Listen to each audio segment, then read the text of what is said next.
This is what a normal morning in Colombo, Sri Lanka looks like. People rushing to work, children going to schools, shops opening their shutters, and the traffic, of course. It's loud, it's chaotic, and it's very much alive.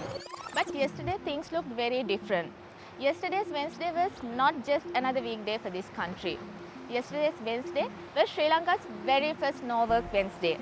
Quiet roads, minimal traffic. It felt like Sri Lanka is heading towards another lockdown. But this was not because of a pandemic or a strike. This was something planned, a nationwide effort to deal with the deepening fuel crisis caused by the US and Israel's war with Iran. So on these no-work Wednesdays, most of the non-essential services shut down. That includes government offices, schools and universities, courts. But not everything stops. Essential services like hospitals and healthcare, public transport, fuel distribution, power and energy services, ports and airport operations are still operating. Alongside all this, Sri Lanka has introduced the National Fuel Pass system. So from now onwards, fuel is controlled through a quota system using QR codes. Each vehicle is registered and has to scan their QR code at fuel stations before they can receive their weekly fuel allowance. Cars, vans and motorcycles, they all have different limits. Well, this system officially began on March 15th, but many people are still struggling to obtain their QR codes. And the officials say they are working to fix these issues. But why is this happening? Well, according to the Ministry of Energy, this all comes down to supply pressure.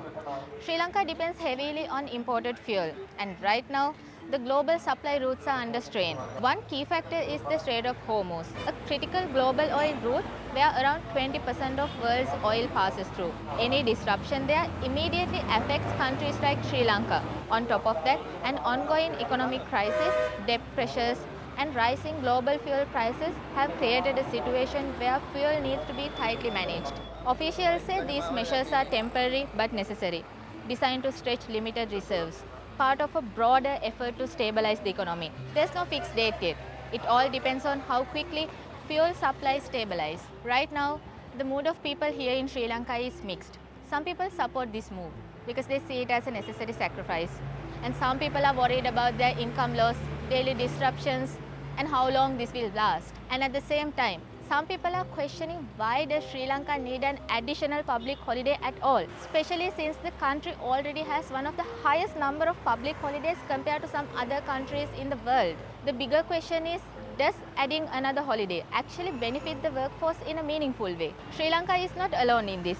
Across the Asia, countries are taking similar steps to save fuel and energy. Thailand is encouraging lighter clothing to reduce air conditioning use.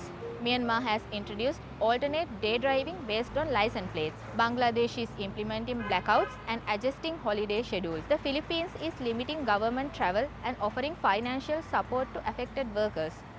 Vietnam is urging people to stay home more and rely on public transport or bicycles. Back here in Colombo, the city may look normal today, busy, loud and moving.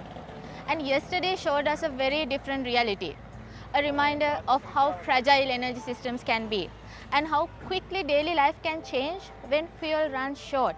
Today, the streets are full, but next Wednesday, it can be empty again. And the biggest question is still the same. How long will this last?